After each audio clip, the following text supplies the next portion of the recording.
Selamat siang dan selamat datang di akun YouTube kita. Di sini kita bakal membedah isu-isu dunia yang gaungnya terasa hingga ke beranda kita. Saya Indra. Malam ini kita akan membahas rivalitas dua kekuatan besar di Timur Tengah, Iran dan Israel. Konflik mereka bukan lagi sekedar berita utama di media asing, dari serangan drone balasan hingga rudal yang dampaknya sangat nyata.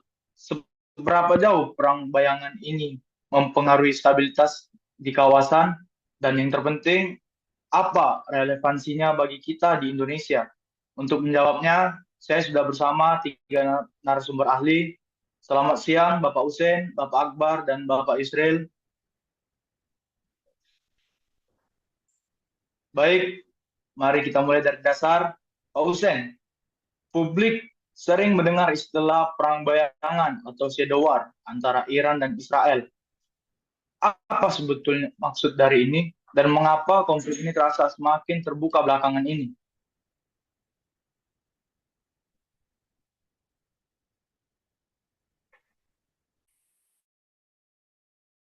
Sen, demit sen. Oh, maaf, maaf, maaf. Termute. Nah, dari secara pribadi, perang bayangan adalah istilah yang tepat karena selama puluhan tahun mereka kedua belah pihak itu tidak berperang secara langsung. Layaknya negara melawan negara, perang ini terjadi di tiga arena utama. Pertama, melalui proksi, Iran mendukung kelompok seperti Hizbullah di Lebanon dan Houthi di Yaman untuk menekan Israel. Dan sebaliknya Israel juga diduga mendukung kelompok-kelompok anti rezim di Iran. Dan yang arena kedua adalah sabotase dan spionase. Ini termasuk serangan cyber terhadap infrastruktur vital seperti fasilitas nuklir nuklir di Iran dan operasi intelijen yang menargetkan ilmuwan atau komandan militer. Dan yang ketiga di wilayah abu-abu seperti Suriah, di mana Israel secara rutin mengebom posisi yang diyakini sebagai basis militer dari Iran.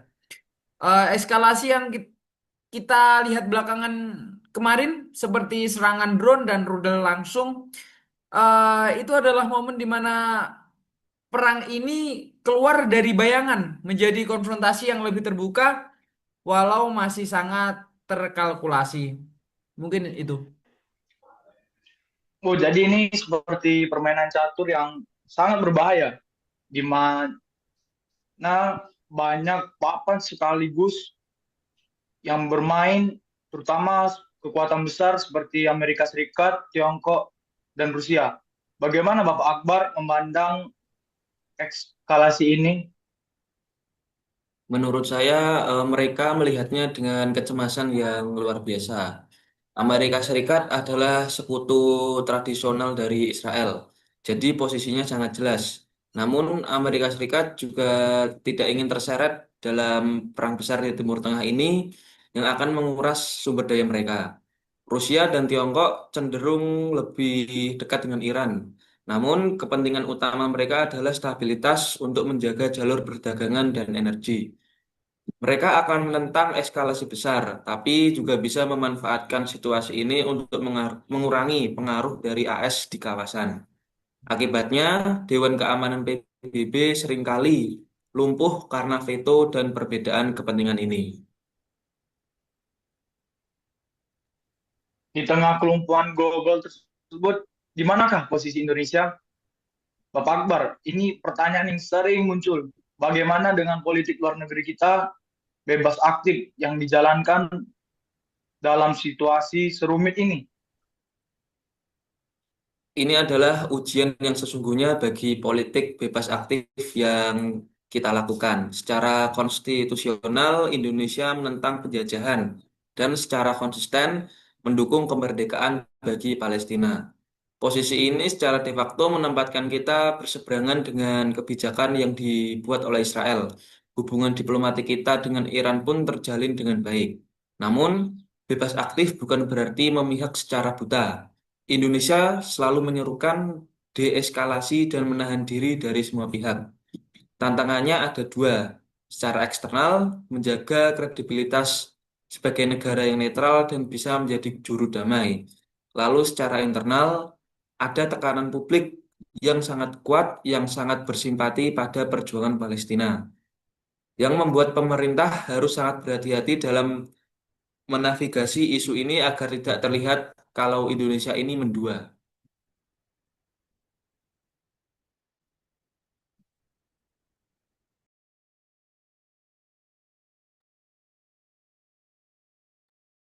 Sen Baik, dari Bapak masih. Usen, apakah ada mau menambahkan? Kalau dari saya sendiri ya, itu saya ingin menambahkan begini. Iran maupun Israel itu melihat Indonesia sebagai negara yang penting. Indonesia negara demokrasi dengan populasi umat Muslim yang terbesar. Lalu dukungan atau simpati dari publik Indonesia itu punya bobot moral dan politik istilahnya. Dan bobotnya itu tidak main-main, sangat signifikan di panggung dunia. Jadi kita jangan heran lah kalau ada upaya-upaya dari kedua belah pihak untuk mempengaruhi narasi yang beredar di negara kita Indonesia ini, terutama melalui media sosial yang sudah sangat mudah untuk diakses. Mungkin seperti itu. Baik, dari diplomasi tingkat tinggi, mari kita coba turun ke hal yang paling dasar. Apa hal yang paling terasa bagi masyarakat Indonesia? Bapak Yusril bisa jelaskan dengan ya secara sederhana bagaimana pertikaian yang ribuan kilometer jauhnya ini bisa mengganggu kehidupan masyarakat di Indonesia. Ya, baik, Bapak Indra. Jadi hubungannya itu sangat jelas dan langsung, Bapak Indra. Jadi ada dua jalur utama, di mana jalur pertama dan paling cepat adalah harga minyak dunia itu turun. Ini Iran salah satu produsen minyak terbesar di dunia dan lokasinya strategis di Selat Hormuz. Jadi jalur yang dilewati itu sekitar 20% pasokan minyak global. Jadi setiap kali ada ketegangan di sana, itu mengakibatkan pasar naik, pasokan terancam, dan harga minyak mentah itu melonjak. Jadi pemerintah Indonesia menggunakan harga minyak dunia itu sebagai acuan untuk menentukan harga BBM, terutama yang non subsidi. Bahkan untuk BBM bersubsidi seperti Pertalite, itu kenaikan harga minyak dunia akan membengkak. Jadi pada APBN, jadi setiap kenaikan $1 itu beban subsidi kita bisa bertambah triliunan rupiah. Jika tidak tertahankan, opsi menaikkan harga BBM menjadi sangat mungkin. BBM naik, biaya logistis naik, dan akhirnya harga barang-barang di pasar ikut naik. Itulah hubungannya dengan mie instan ya, Pak Indra. Kemudian apa jalur keduanya ini, Pak? Ya, terkait jalur kedua itu adalah gangguan rantai pasok global. Jadi konflik ini tuh mengganggu jalur pelayaran vital, terutama di Laut Merah dan sekitarnya. Jadi banyak kapal kargo yang membawa barang dari Eropa dan Asia itu harus memutar rute yang lebih jauh dan mahal untuk menghindari area konflik tersebut ya. Ini artinya biaya pengiriman barang impor dari gandum untuk terigu hingga komponen elektronik itu menjadi lebih mahal. Lagi dan lagi itu biaya tambahan ini pada akhirnya akan dibebankan kepada konsumen di Indonesia. Ya, baik. Terima kasih Bapak Yusril, Bapak Usen, dan Bapak Akbar. Izinkan saya untuk menarik simpulan dari hasil diskusi kita tadi. Dalam situasi konflik seperti ini, diplomasi dan kerjasama internasional menjadi sangat penting bagi Indonesia. Indonesia diharapkan akan terus mengambil peran aktif dalam mendorong upaya-upaya perdamaian dan menghindari eskalasi konflik yang lebih besar. bersama dengan negara sahabat dan organisasi internasional seperti Perserikatan Bangsa-Bangsa dapat dilakukan untuk mencari solusi damai di konflik Iran dan Israel. Perang ini berpotensi menjadi ancaman serius bagi stabilitas ekonomi nasional di Indonesia. Dampak negatifnya seperti kenaikan harga minyak dunia, guncangan pasar keuangan global, serta gangguan rantai pasok. Perlu diantisipasi dengan strategi mitigasi yang tepat. Pemerintah Indonesia diharapkan dapat bertindak cepat dan terkoordinasi dalam menghadapi tantangan ini demi menjaga stabilitas sistem keuangan kita, diversifikasi sumber energi, serta diplomasi dan kerjasama internasional menjadi kunci untuk meminimalkan dampak negatif dari perang tersebut. Sebagai negara yang terus memprofesikan soft power secara konsisten di kancah internasional, Indonesia akan terus mengambil peran aktif dalam mendorong upaya-upaya perdamaian dan menghindari eskalasi konflik yang lebih besar. Hanya dengan kerjasama dan solidaritas internasional yang kuat, ancaman perang dan konflik dapat dihindari demi menciptakan perdamaian dan stabilitas global yang berkelanjutan. Ya, Mas Hussein, bagaimana setelah ini dampak dari konflik perang Iran dan Israel ini? Apakah terasa di tempat Mas kerja atau gimana nih, Mas? Kalau di tempat saya sih masih belum ini ya Mas ya, masih belum kerasa ya Mas ya. Kalau untuk sekarang Hmm. kan ini juga belum belum ini kan, belum secara resmi terbit World War 3 kan. Perang Dunia Ketiga belum terbit kan. Jadi ya kita masih belum terasa lah dampaknya kalau di bandara sini loh ya. Penumpang juga masih banyak, gitu aja sih Mas. Ya, untuk Mas Yusril gimana nih? Kan sama-sama dari penerbangan kan, dari sama-sama bandara nih. Apakah beda, apakah sama? Bisa dijelasin, Mas? Ya, Mas Indra, seperti yang kita tahu ya, gara-gara perang antara Iran dan Israel ini. Kalau di tempat saya sendiri ya pastilah belum terdampak juga kan. Cuma kalau mau dijadikan apa patokan kayak gitu ya, pada akhirnya juga pasti akan terdampak kalau memang betul-betul terjadi ya antara Iran dan Israel ini betul-betul memulai peperangan. Apalagi dari info terakhir ini kan kita tahu bahwa Amerika Serikat terjun langsung gitu kan, ingin membantu Israel. Jadi ya hal-hal yang kedepannya itu masih belum pasti ya. Kita juga masih memantau informasi bagaimana kelanjutannya. Jadi ya mungkin, tapi yang perlu kita harus ingat bahwa jika ini betul-betul terjadi, maka baik kita yang negara seperti Indonesia ini yang berada di non-blok ini pasti juga akan terdampak pada akhirnya. Jadi mau kita ikut antara kubu yang ini ataupun yang ini, yang namanya perang itu pasti ada imbasnya. Ya mungkin seperti itulah ya. Nah,